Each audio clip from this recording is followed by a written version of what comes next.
group on grief. Really glad that you have joined us here, whether you're live or joining us later for the recording. Again, really appreciate you tuning in. This is our fourth week, and just a heads up, we're either going to wrap this group up next week, next Tuesday, or the Tuesday following. Not exactly sure. I'll let you know for sure next week, but definitely want to have at least one session as a wrap up. And so I'll just have to decide this week if we're going to do another topic next week and then I'll wrap up the following week, or just wrap it up next week. But again, I'll let you know that next week. But again, really appreciate you tuning in this week to another session of our grief group. Hope this has been helpful for you and that you've learned something throughout these last several weeks. So, like I said, this is our fourth week, and today I really wanted to focus in on grief counseling. So basically, the idea here today is just if you were to go to counseling, um, what are some of the things that you could experience if you were to go to counseling for with grief? You're suffering through loss. What would that look like in counseling? What would that be like in counseling? And obviously, we can't predict everything that's going to happen, but I just kind of want to give the gist of what it would look like if you were in therapy for or therapy for grief, or counseling for grief. That's what we want to look at today. And the reason why is I want to do this is because some of you may know someone, or you yourself may be looking for ways to get through the grief. And there's no doubt that counseling is one really, really great way to help you through the grief, the feelings, behaviors, thoughts tied to the loss. We talked about it last week or the week before about the adaptive coping mechanisms. One way to cope with grief, a really great way to cope with grief, is grief counseling. And so I wanted to kind of just show you what could take place if you come in for counseling. Counselors they're trained, they're certified, they're prepared to help people better than anybody else through their feelings, thoughts, behaviors tied to the loss. And so I think this is something really important that could help you through if this is something you're interested in. And here's the thing. The other part about it is I'd like to kind of demystify the whole counseling experience. There's kind of a stigma around counseling still. Thankfully, it's the stigma is kind of going away. People are more open to counseling and open to talking about mental health. But there still is a little bit of a stigma about counseling. And what I mean by that, it's the idea, if I go to counseling, well, then something's wrong with me, or I have all these problems. And here's the thing. I honestly think if you go to counseling, if you come to counseling, that actually shows a strength in you. It shows that, you know what, I'm in need of help, and I need to seek that help. Because really, truth be told, all of us, every single one of us, could go to counseling and receive help for something, even if it's not grief or anxiety or depression, something like that. We could all go to counseling because we all have our own issues, our own problems, things that we could talk about with somebody else. And even if you do have like a serious mental health problem going on, there's no issue with seeing somebody about that, right? And shame on people who are shaming others for going to counseling, or trying to seek help. Counseling is a great resource to help you through what you're going through, no matter what it is. But again, we're talking about grief here, and we all have things that we deal with in life, and to be able to talk about those things with someone is so very helpful. So I want to kind of demystify this, or put away the stigma of counseling as well. And I'll say this, being in this counseling program with Liberty University, and working on my way to becoming a licensed counselor, we are encouraged to get our own counseling. I mean, something that I have seen several times throughout this program is that we need to seek our own counseling. Like, one, to see how the counseling experience goes, but we all have things we need to work on, all of us. And counseling can help you do just that, work on the things that you want to work on in your life, need to work on in your life. And so it is not a bad thing to go to counseling. It doesn't mean that you're a failure, that you have something wrong with you. It's just a resource to help you through what you've got going on. And all of us have something going on that we could talk about. So enough of kind of introduction. I think I've hopefully explained myself of why I wanted to do this today. So before I actually got into grief counseling, I wanted to mention something that I really should have mentioned last week or maybe in the week before. But really, I want to talk about triggers. Um, uh, Triggers basically are any type of stimulus that brings about a negative reaction.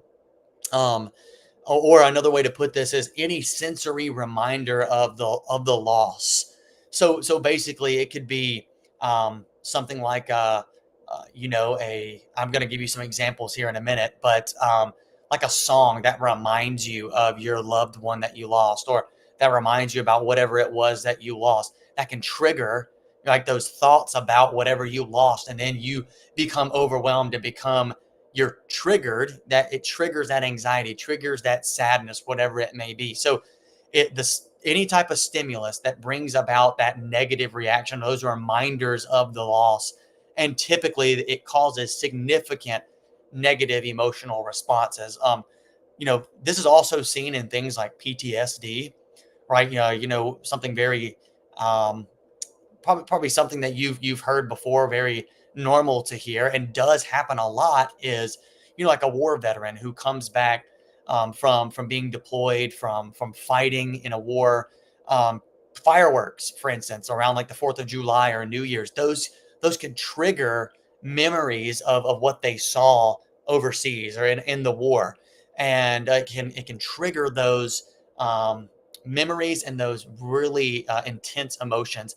That's what we're talking about here. So it's really any type of thing that triggers the memories of the loss and those negative feelings and thoughts tied to that loss. So, um, give you a couple of things to um, handle these grief triggers. Number one, you need to identify the triggers, right? You need to identify what situations or what things are going to trigger those memories, those thoughts. And now, why I'm not saying this to say avoid those things, right? Because we don't want to create this pattern of avoidance. Because what we want to do is eventually be able to have these emotions come up and be able to handle them, be able to work through them. And so identifying the triggers, though, helps us recognize, okay, when I get into this situation, I need to be prepared for these negative feelings, negative emotions to come up, right? Maybe it's a certain place. I'm starting to think now, I may not have included examples of triggers in this slideshow. I can't actually see my next slide. I'm seeing them as you see them.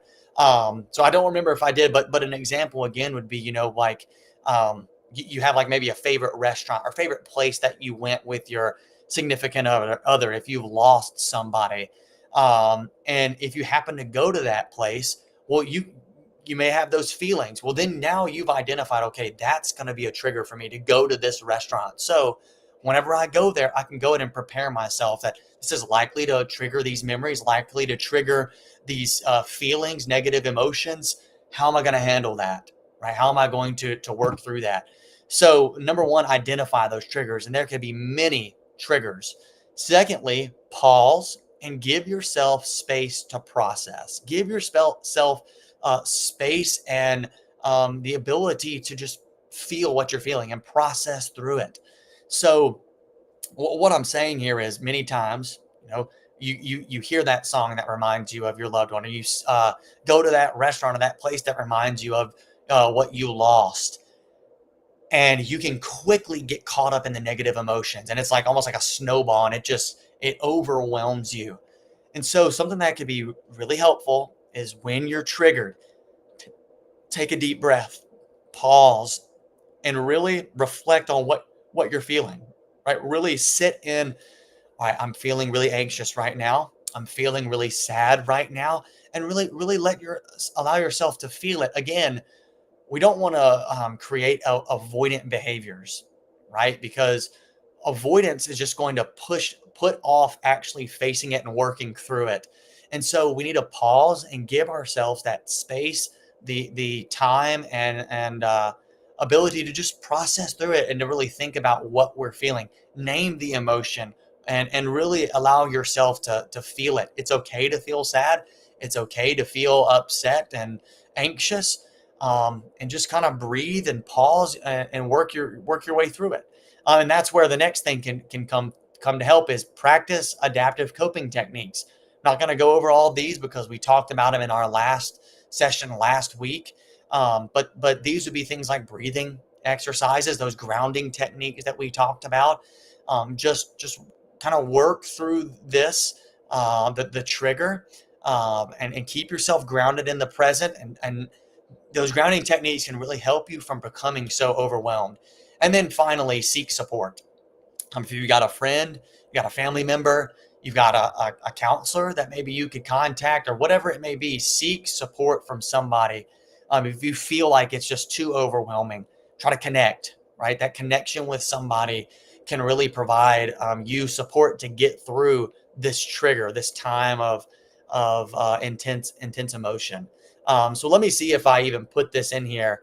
No, I didn't. So we'll get into grief counseling in just a second, but let me kind of name some of these triggers for you. Again, it could be things like a song, right? Maybe you think about like if you lost a loved one, maybe you and that person had a song, like your song, if you will. Or maybe there's just a song that it plays, it may have some type of tone to it or some melody to it that reminds you of the loss, and it could easily trigger you. Even if it's not about a person, it could be about something else that you lost. There could be a song that speaks about loss. There could be a song that mentions some lyrics about loss, or some things about the thing that you lost, and it could trigger those negative feelings. Again, a place. Maybe you and your if you lost a loved one, you had a place that you went to regularly, or a vacation destination. Those things can trigger that. Smells, right? Even some smells, like if your significant other like wore a certain cologne or a perfume, and you smell that or smell something that reminds you of that, or if they had like a favorite meal and you smell that meal, it may remind you of that.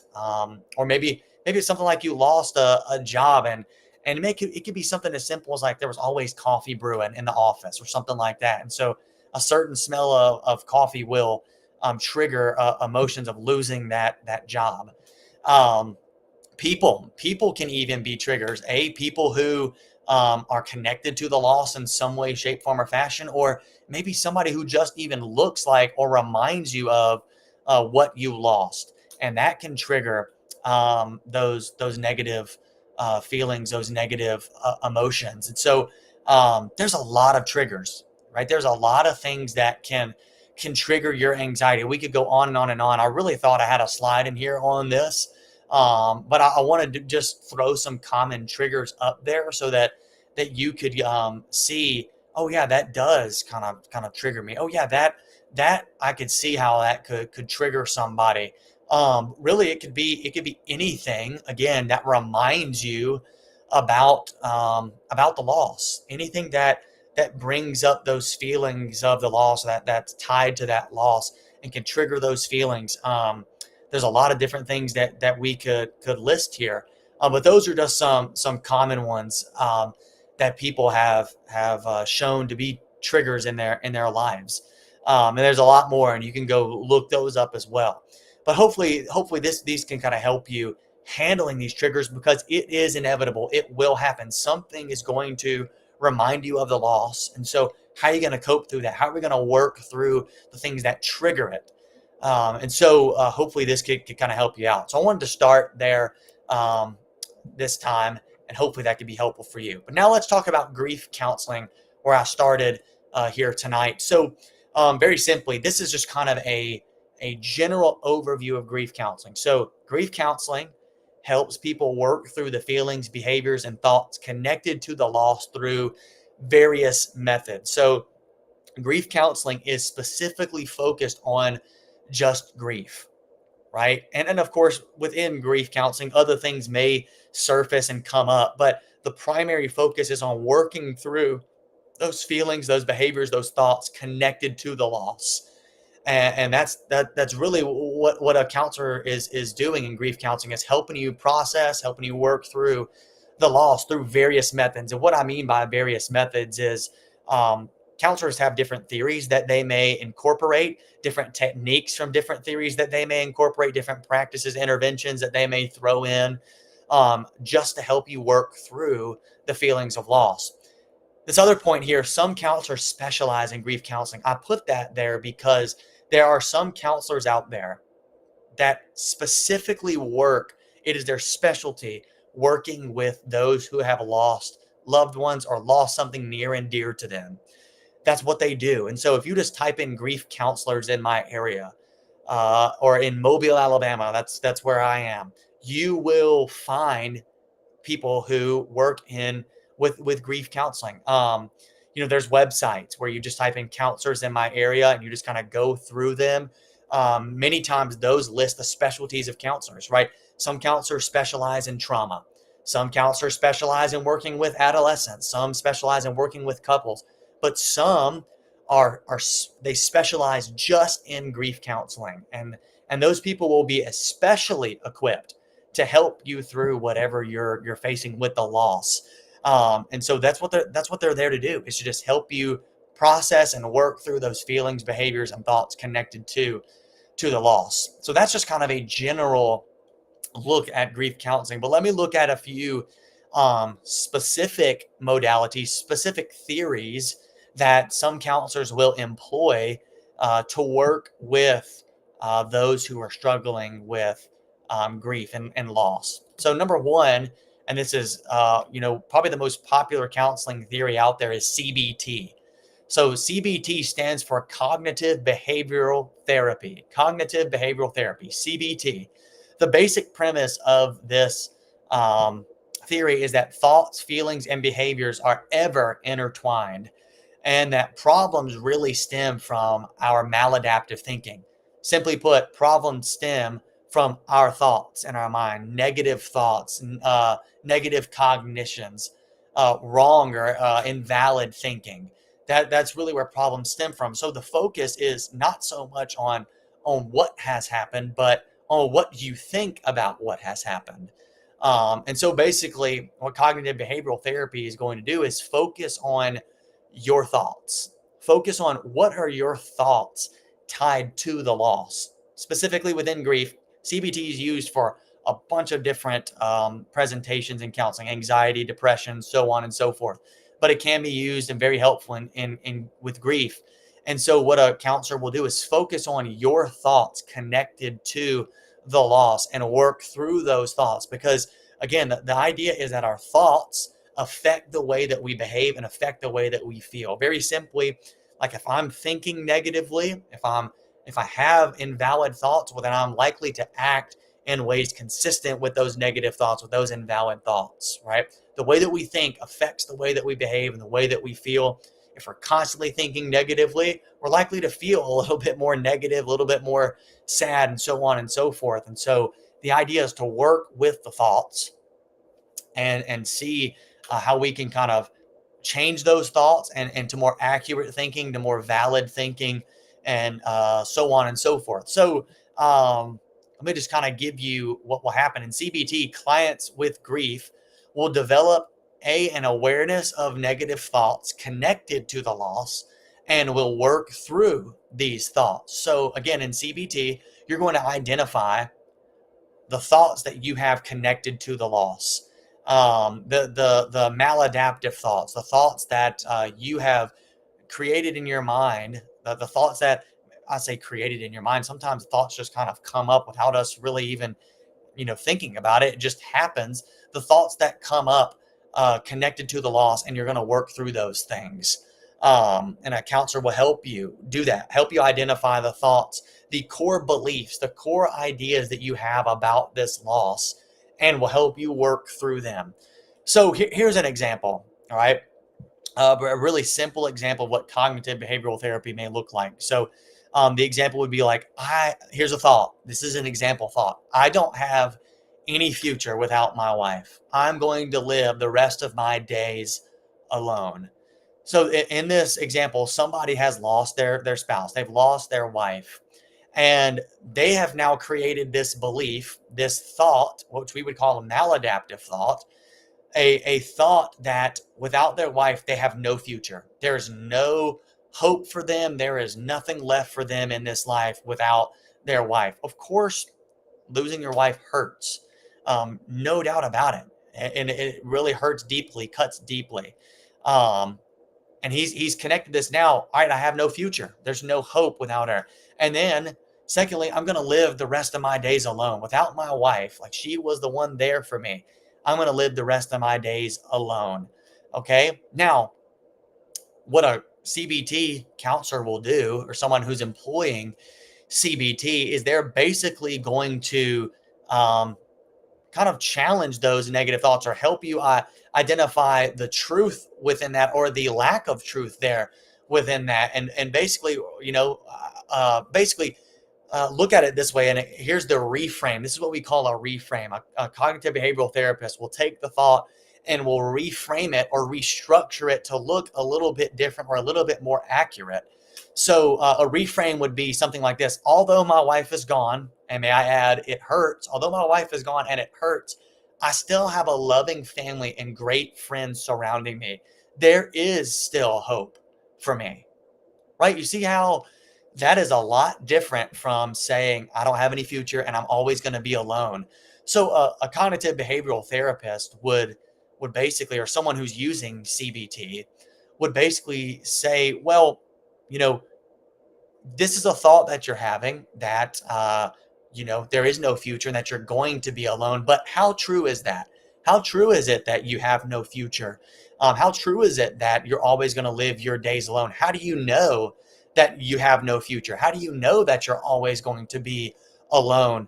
And they may not say it exactly like that, but it will be kind of working through that, like kind of examining the evidence for your thoughts is one way CBT is used, like examining, is this really true? And how do we know that this is true? And then kind of, the CBT therapist or modality kind of helps you see the alternatives to your thought, the different sides of it, or again, reframing it to think about it a little bit differently. And so again, in this example, it's the therapist has helped the person realize, yes, your wife is gone and it really hurts, but you still have a great support group around you. Like, you've got a great family. Maybe that's kids, maybe that's cousins, maybe that's aunts and uncles, parents, siblings.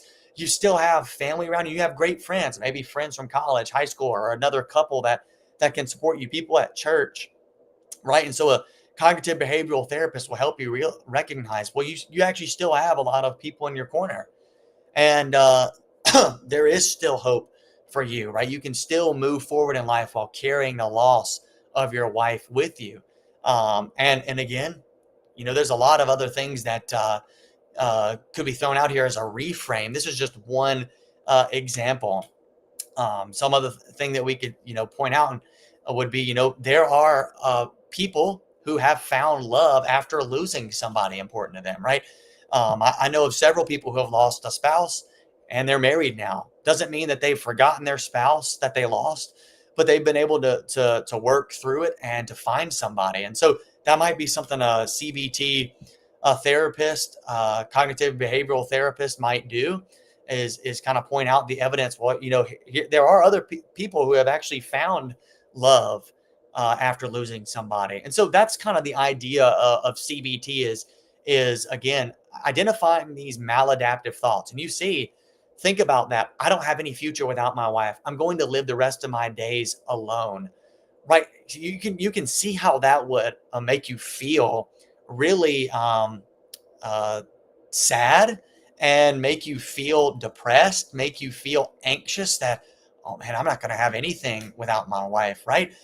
But the loss itself, the event of the loss, did not produce that. It's the thought about the loss. Like, this is an idea that has come from the loss, that has developed in this person's mind about the loss, right? And so what we want to do is change that thought into something a little bit better that's going to make you feel better, that's going to make you behave a little bit better. Because a thought like that, that's something that's developed from the loss, it's going to make it even worse, right? I'm a loner, or I don't have any future. You can see how that could bog you down. And so with CBT, you want to work through that thought to something else. So again, within CBT, it's not the event itself that's the problem. It's what we think about the event, how we respond to the event. That can be the problem that we want to work through. So that's CBT for grief. Another therapy that is very much rooted in CBT, that's very much rooted in cognitive behavioral therapy, is something called DBT. And I know we're using a lot of acronyms here, so this may be confusing, but DBT stands for dialectical behavior therapy. Dialectical behavior therapy. And again, DBT is rooted in CBT. So dialectical behavior therapy really comes out of cognitive behavioral therapy. But there's some differences here. And so basically the basic premise for DBT, for dialectical behavior therapy, is basically to accept the reality of your life as it is while also making necessary changes. So that's really what the word dialectical means. You may be thinking, what does dialectical mean, or dialectics mean? And basically dialectics is the both and idea, that there are two seemingly opposing things, but they can be true at the same time. So basically within DBT, we want to recognize that you're doing all that you can at this moment, right? And you want to accept the things that have happened, and where you're at right now, and that's okay where you're at, but also recognizing there may need to be things that we still need to work on, right? That we're going to accept how things are. We're going to accept where we're at and where we've come this thus far, but we're also going to recognize that we need to make changes. It's both of these things, that it's okay where we're at, but we also need to move forward. And that's kind of what dialectics is the both and, things that seem to be opposing each other, but they're true at the same time. And that's really the idea of DBT.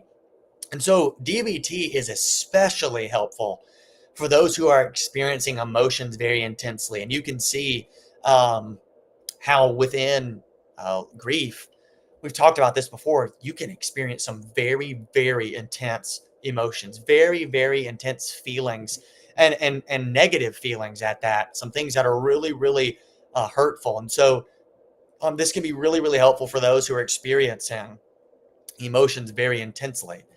So within DBT, clients are going to work through 4 modules. So um, DBT, really I guess the traditional modality of DBT, or how it's traditionally run through, is it's kind of like almost like a program where people work through individual counseling, but also through group counseling and some other things. But DBT can be used just in individual therapy. You don't have to do it through a program, but a lot of times that's how it's done. But traditionally speaking, no matter how it's being done, whether it's in that program or just in an individual manner. Typically, there are 4 modules that you work through, basically 4 different steps within DBT that you work through. And it may take time to work through each of these, but number one is mindfulness. That's the first module or step that you work through in DBT. And so mindfulness are the things that we've kind of already talked about. Those practices of like being fully aware in the present, and we've talked about those grounding techniques. Those are rooted in mindfulness. Deep breathing, that's part of mindfulness, and that's what we want to work on, is being fully aware and fully grounded in the present. Because what can happen is we can get caught in the past, we can get caught in the feelings of the things that have happened, and we will get stuck there and we won't move through. And so I want to work on being fully aware in the present, fully aware of what we're feeling right now in the here and now. And so mindfulness is the first step. The second one is distress tolerance. And you see how distress tolerance could be really helpful, because losing somebody or losing something important to you brings on a lot of distress, brings on a lot of anxiety. And so distress tolerance, that module is about working on handling difficult or stressful situations. And again, you can see how losing somebody would bring on a lot of stress. And so there will be a lot of distress tolerance skills. DBT is very, very skills oriented. And so you will be taught a lot of skills within DBT. And that's what I kind of like about this, and what I think clients like about DBT is there are actually like practical things that you will be given, that you will be taught, that you can use in your day-to-day life. And so distress tolerance skills to help you work through those distressing and difficult situations is really helpful. That's the second module. And a third module is emotion regulation. Basically, again, a lot of situations can heighten our emotions where we almost are out of control with what we're feeling, right? Maybe it's anger or anxiety or sadness. We feel it so intensely. And you can, again, see how a loss, losing someone or losing something important to you, could bring on some really intense emotions. And it's hard sometimes to regulate that. Like we get so worked up, we get so overwhelmed by our emotions that we can't regulate. And so DBT works on bringing emotion regulation, works on understanding and controlling our emotions better, right? So how can we understand our emotions? How can we control our emotions a little bit better? Work through those times where the emotions are heightened. How can we become regulated? We can become emotionally dysregulated quite a bit, especially if we've lost something important to us. And so DBT will help you work on that emotion regulation, bringing it back down when we're heightened, bringing that heightened state down. And then finally, interpersonal effectiveness. And that's working on relationships and personal skills, things like creating boundaries and again, working on social skills. Um, this is important too, right? Because we we've talked about the importance of people and being connected to people, and that can help here within this module of connecting to people and how to work on relationships with others, how to work on social skills. And what happens within grief, a lot of times we withdraw from people, we disconnect from people. And so we can maybe work on that within this, and something that we possibly you possibly could work on, and a lot of times that is worked on in DBT, is creating boundaries, how to say no. That might not be as applicable in grief, but it could come up. But we that's this interpersonal effectiveness module, is kind of working on a relationship, personal skills, um, social skills. That's what we're looking at there. And relationships are so very important to our health. We were created to be in connection with others, and that's kind of what you work on within that module. So DBT, again, I really like DBT. It's something that I've been studying a lot more recently, and it can be really, really helpful for a variety of concerns.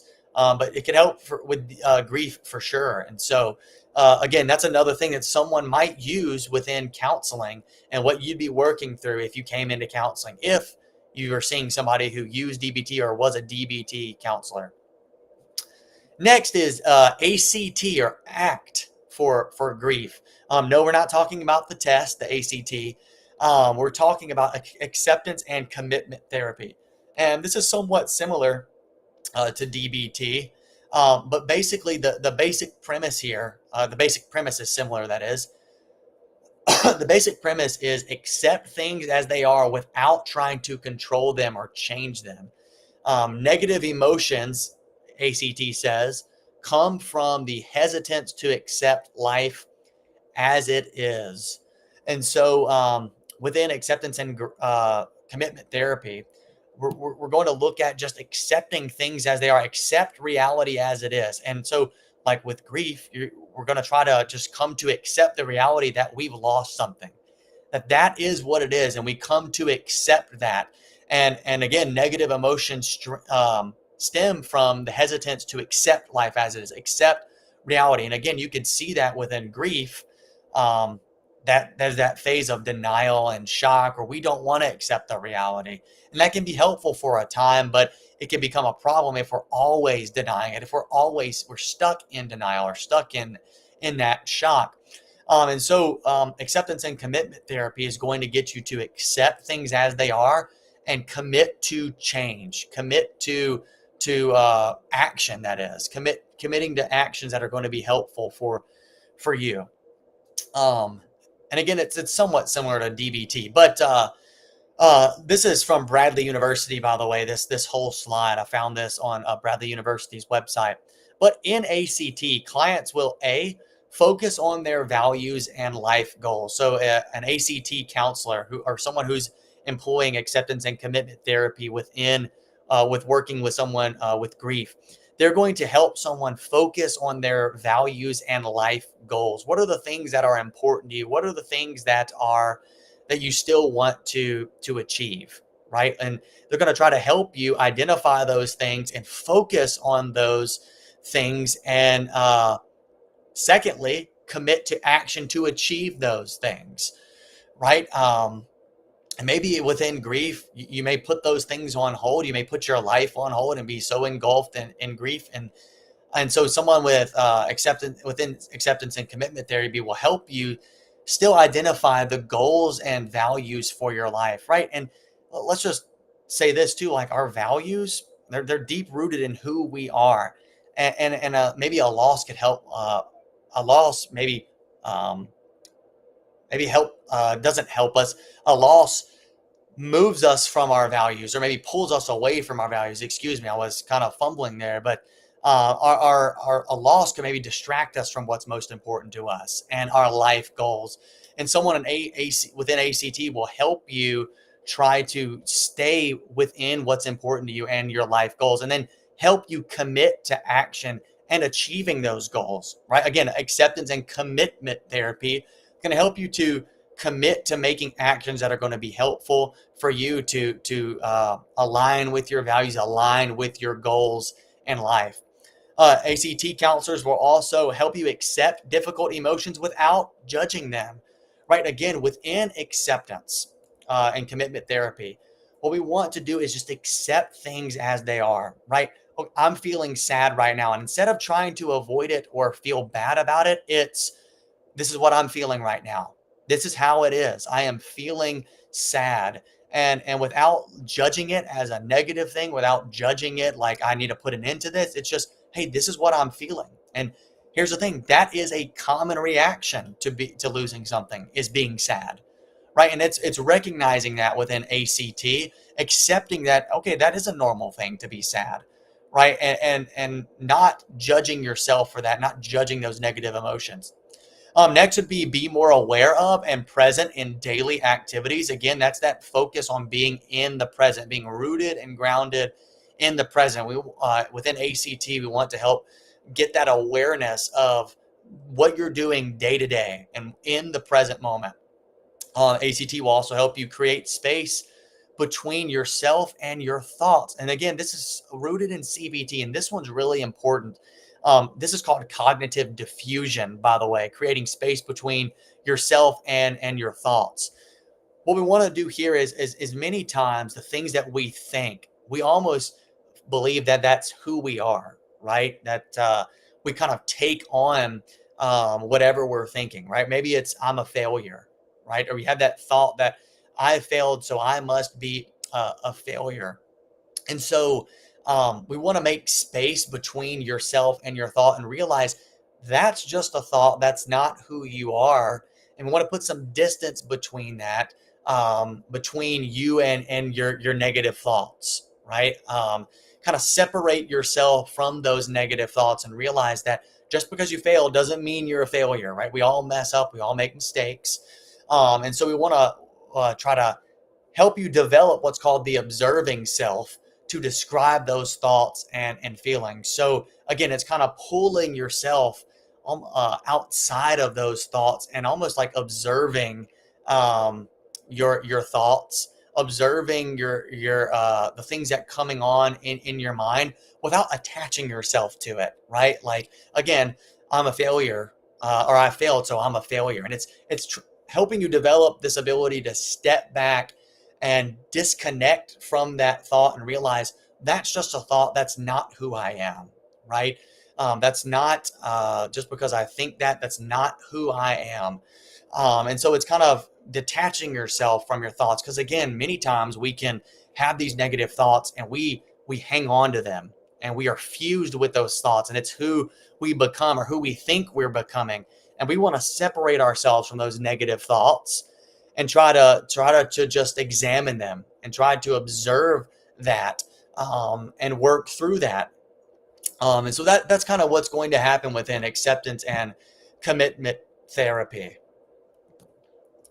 Next, group counseling, and this is something that can be really, really helpful. Um, I know a lot of people may be hesitant to work in groups, especially with people that you don't know. But what I have heard is that those who end up getting into a group find it to be one of the best experiences that they've ever done. Now, let me just say, group counseling may not be for everybody, but if you don't give it a try, you'll never know. And again, many people are shocked to find that how helpful group counseling is, how um, encouraging it is. So, group counseling for grief brings together multiple people. Typically, 8 to 12 people, I think, is kind of the ideal size for a group. But even just a handful, it brings in multiple people to work through those thoughts, feelings, and behaviors connected to the loss.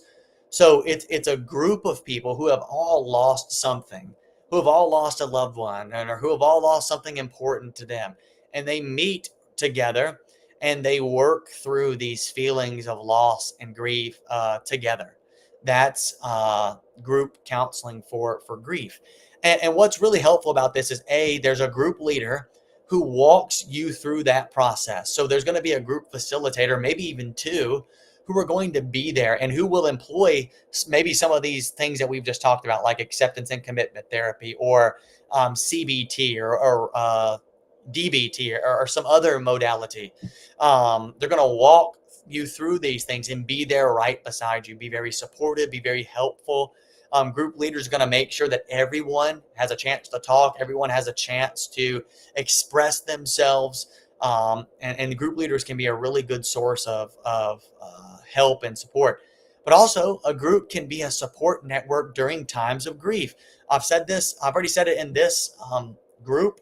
I mean, this week's session, I've said it in the past, that relationships are so very important. Connection with other people is so very important.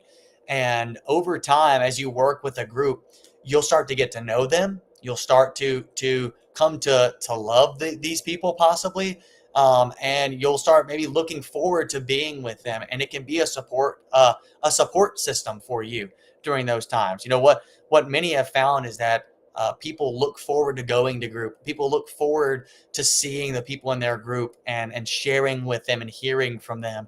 And this could be a time to get out and get around people and to make those connections. But also, group members give each other different perspectives. That's that last bullet point there, that um, nobody, we've said this a lot of times, nobody experiences grief the exact same way. Yes, there will be overlap. There will be things that you face similarly, and that can be really helpful to understand that someone else is going through the same thing I'm going through. But what else can be really, really helpful is understanding how someone else is processing through something, how someone else has handled their loss, their grief.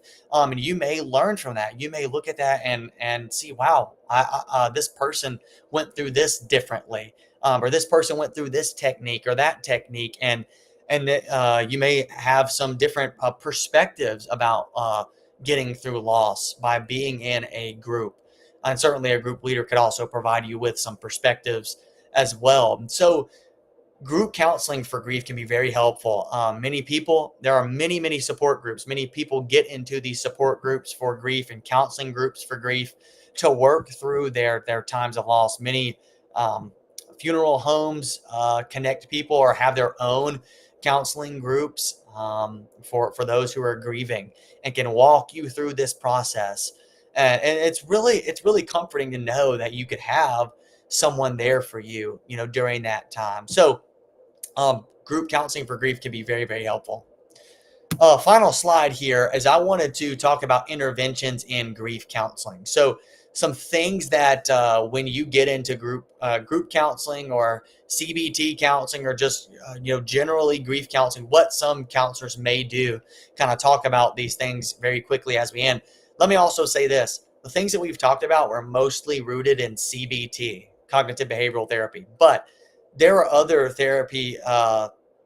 There are other theories out there that people use, like Gestalt therapy or Gestalt therapy, psychodynamic therapy, Adlerian therapy. There's a lot of different theories out there that people use and can work you through grief.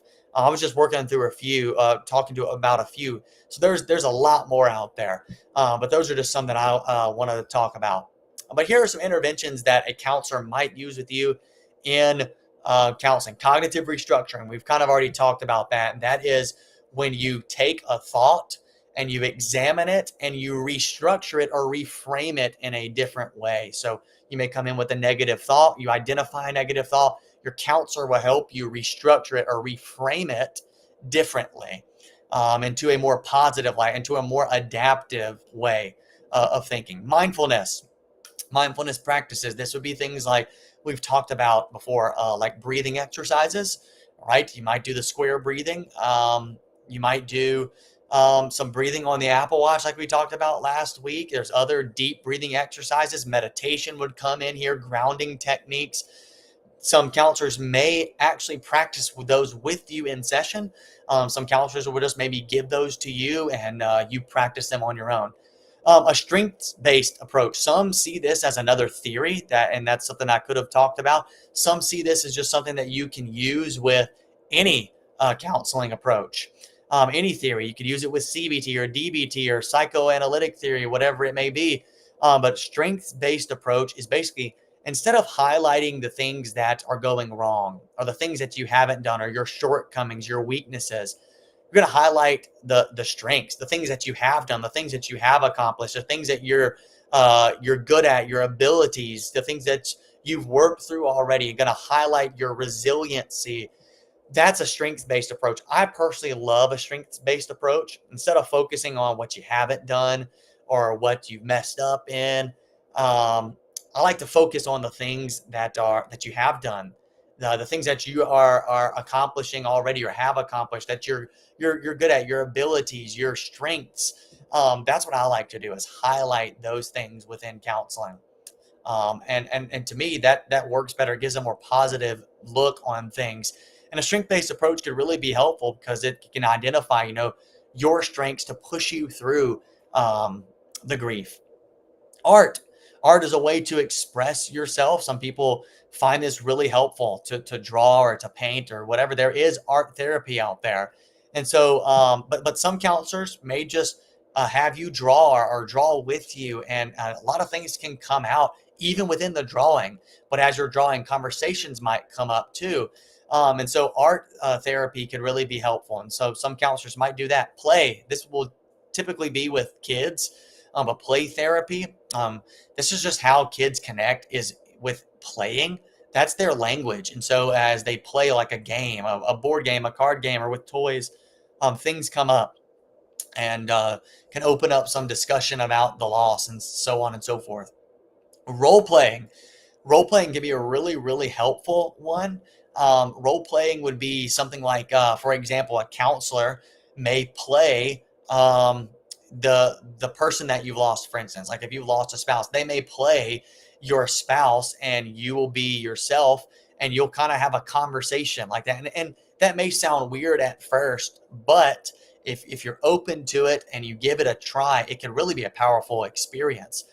Something along these lines too would be the empty chair technique, where a counselor may literally put an empty chair, just a chair in front of you, and you talk to the person that you've lost. I guess that would be what you do in grief counseling. But in some other form of counseling, like with anxiety or depression, someone would just talk to someone that they've identified as, like a problem or maybe an issue in their life, and or someone that they love, and they would just talk to that person. and things that they would want to say to them or things that they need to say to them. And again, with someone who's lost someone, it may be talking to the deceased, right? Talking to that person. And again, this may seem strange, but it can be a really powerful experience. Sometimes the counselor may actually play you, and you be somebody else and you role play that way. Again, it could be a really powerful experience and help you see things from a different perspective. Writing a letter to the deceased or about the lost. That's another intervention that a counselor may employ, is writing that like a letter to the deceased or about whatever you've lost. That could be really, really powerful. Maybe to write down some things that you wish you would have done, wish you would have said, or just to simply say, I love you, I miss you, things like that. And it could be a really powerful experience. You can learn a lot through that. And then finally, integrating your faith. Many people believe in the Lord and uh, connect to a higher power, and integrating that faith within counseling can really, really be helpful. Whether it be bringing in prayer, bringing in scripture reading, breathing in other practices, religious practices, can really, really be helpful and engaging within a talking about grief. So these are some interventions, not an exhaustive list. I'm just trying to show you some things that possibly could come up within counseling.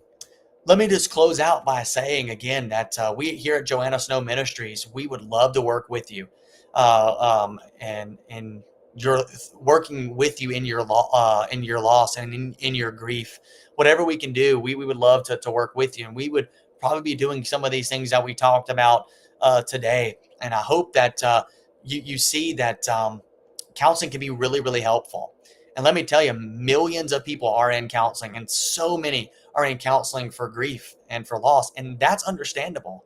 And so, if you're hurting, if you're wanting help, we'd love to help you. But again, even if it's not here, I would encourage you to seek counseling for what you're facing. It can be really helpful and get you to where you want to be. And that's what we do as counselors. We get you to where you want to be, work with you in your goals, your aspirations. We want to get you there. And so I hope that you kind of got an idea of counseling, that we've just demystified counseling for you here today. And I hope that each of you, if you're going through loss, I hope that you see a hope, and I hope that you see that this can be worked through. And we're here to help you if you need it. But thank you for